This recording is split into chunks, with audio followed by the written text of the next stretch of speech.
Everyone's heard about this Morgan Park guy with the inevitable touch of death when it comes to creating new game reviews or talking about like Marathon, High Guard, Suicide Squad. No one has done any more looking into who this guy is. All I can say is he's got 2,000 plus articles written. This guy's been grinding away like crazy, just shitting out articles and articles. I decided to do a little bit of research to just see who is this guy and where did he come from. The fact he has 2,000 different articles from multiple years of being a game journalist is kind of shocking to me, mostly because he's only become relevant for making fun of him lately. With the I'm a blast haver. Where are the fellow blast havers at? I love Marathon. I love High Guard. It's so kino. What do you mean they're shutting it down? And he something I didn't realize. Arc Raiders was released before Marathon, but originally Marathon was set to release earlier than Arc Raiders, and I sort of think, from what I'm seeing currently on launch day with Marathon, that if Marathon launched before Arc Raiders, it might have had a stronger impact. But because Arc Raiders happened to launch sooner than Marathon did, it got a significant boost for being a more casual extraction shooter with easier access to early game loot loadouts. What else did this guy used to write about? He is clearly very offended by the make FPS great again. He seems to be a politically motivated person, but let's be real, anyone that's doing game journalism is politically motivated. He used to work at Polygon, Kotaku, Fanbyte. What the fuck is Fanbyte? And PC Games N. I've never heard of that before either. I agree that he just writes a lot of shooter articles constantly. He used to exclusively cover Rainbow Six Siege. Some of his articles aren't retarded. He's talking about how the new Halo remake is going to have sprinting and how that might not be a great thing.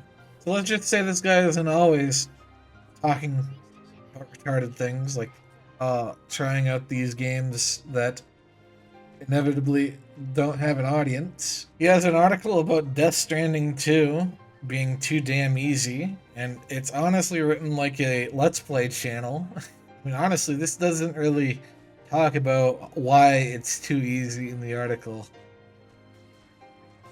I'm more shocked that anyone's actually played Death Stranding 2 very long enough to have any critical opinion on it. But hey, that's my opinion. The infamous 21 hours later, I've gone from meh to believer. What does he actually say in the article? It's an approachable but very much lethal PvP shooter, and began to lean into that. From what I'm seeing, or what I'm hearing from other people, is it's all about the PvP. In general, I think there's an oversaturation of extraction shooters. We've had 4 major releases in the last year. 3? The question I want to ask: does Bungie really have the audience that is the FPS hardcore player base? I would say no. I don't think Halo is necessarily considered hardcore.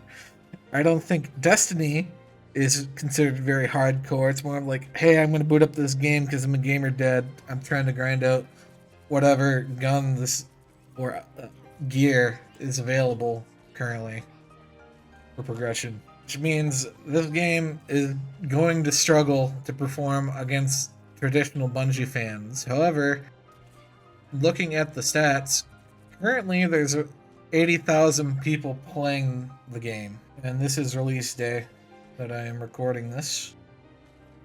86,000 people. And this is a $40 game, so in my opinion, these numbers are pretty good. I was expecting it to be way lower. Now, are these players going to stick around? Let's be honest, the all-time player peak is never sticking around. I know like Apex Legends has had seasonal updates where a large player base comes back. I know this game is going to have wipes, so I would expect a significant increase every 3 months when major releases come out. Let's see what other articles this guy wrote about. He wrote an update for the High Guard review.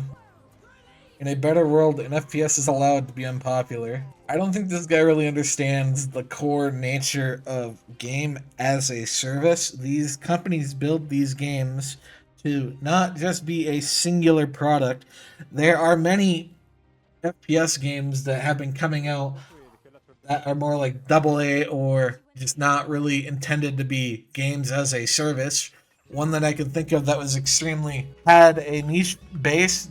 It was talked about quite a lot though. It was Body Cam in early access. There's a genuine market for campaign or just normal FPSs, I guess. The issue with High Guard is it was trying to make a new game genre, and they did not take any feedback from the community. If they launched this into early access sooner, it probably could have done a bit better because it would have had feedback. Like, I heard they added 5v5 to it, which I think would have helped address a lot of the issues I had when I tried the game. But the game was already dead by the time everyone that tried it got to experience it as the devs intended, which was very slow and boring. The lessons from High Guard, I would say, is put some stuff out there and let the gamers talk to you. Like, please, just listen to the feedback, which Marathon, I don't think is really listening to player feedback with the UI. Case in point, another glorious article from Morgan Park. They will never remove their conflicting font choices from the UI. They don't want to change the UI. Okay. Fuck it, dude. Leave the user interface as is. It's fucking disgusting. Like, you won't be able to tell what you're looking at until you put a lot of time into it. That's just the nature of trying to make a futuristic or like unique world, is the common use items that you see or even the guns that you create. Like, you can vaguely tell. I'm assuming that these are pistols or SMG. Oh, I mean, the one on the right could be an assault rifle or an SMG. I'm not too sure. I guess the far left one is just a green rarity variant. Like, that's another thing, is we've got the color coding going on that I don't know what the fuck. You just need to put time in to learn what the shit is. It is what it is. TrendStop dominated 2025 by proving time and time again that graphics are overrated. That's a based opinion. Welcome to the FPS vibe shift. That's a cringe title. The time of extreme ceilings in pursuit of metallic ranks defining every new multiplayer FPS is behind us. The theme of this new area, as I see it developing so far, is remembering that shooters can be both casual and thrilling, high fun and low emotional investment. Well, that's weird, considering your piece on Marathon. Do you even mention this in the Marathon review? Seeing some folks throw around that Marathon just feels like another hippity-hoppy Call of Duty or Apex Legends, and I wonder if we played the same game. Marathon is slow and clambering. Base jogging scene. He's not really. This feels like a different person is writing the article, honestly.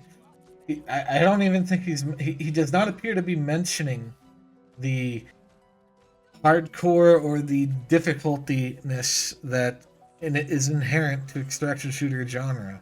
So, I don't know, man. All I can say is this guy doesn't appear to be a bot, and he just seems to be. I think he's financially motivated to write these positive reviews for game companies, at least early on, as I guess all journalists, even YouTubers, are financially motivated because they'll get free trips to try the game out early and, get free expense paid vacations, which does not have to be written as a financial donation, or like, it's not a sponsorship. It's just we're paying you to fly out to an area, try out our product, and we're, hint hint, nudge nudge, expecting you to give us good reviews because of it. You haven't truly experienced PC gaming until you've done these 8 things. If you know, you know. Spending hours modding a game. It does feel like it's AI. What the fuck? Gotten good at a game barely anyone plays in this picture.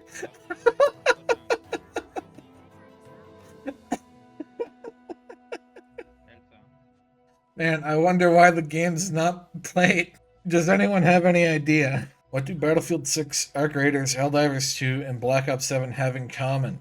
None of them are free to play. 2025 was proof that people pay for great experience, complete experiences. I don't know if I agree with that. Battlefield 6 has a fan base that's sort of bleeding out because the game, people are starting to realize the game is kind of just boring from the start. Arc Raiders absolutely has a very strong player base. Helldivers 2, I swear I'm reading articles that the community is going on strike every other week. And then on the opposite every other week from that is the developers are going on strike. I could have sworn Black Ops 7 fucking flopped. What do you mean Black Ops 7? He's talking about the fact they allegedly removed. Holy fuck. 400. Oh, wait, no. This is the Call of Duty launcher. That's right. You can't even get the numbers for it, can you? There's 36,000 people playing Call of Duty across multiple games right now. And Call of Duty is not looking very good. In conclusion, I honestly think this guy is just content farming off of rage bait. He notices that certain titles are getting a lot of flack, and he immediately, consistently shits out articles for that same title. And yeah, that's probably the most offensive thing I can find with the dude. I can't believe he gave Highguard a 65. You would have thought he was talking about the second coming of Jesus Christ, but no, he genuinely thinks it's like a mid-game. He just doesn't really care, which is ironic considering this guy is now being held accountable as the, you know, the touch of death for the game.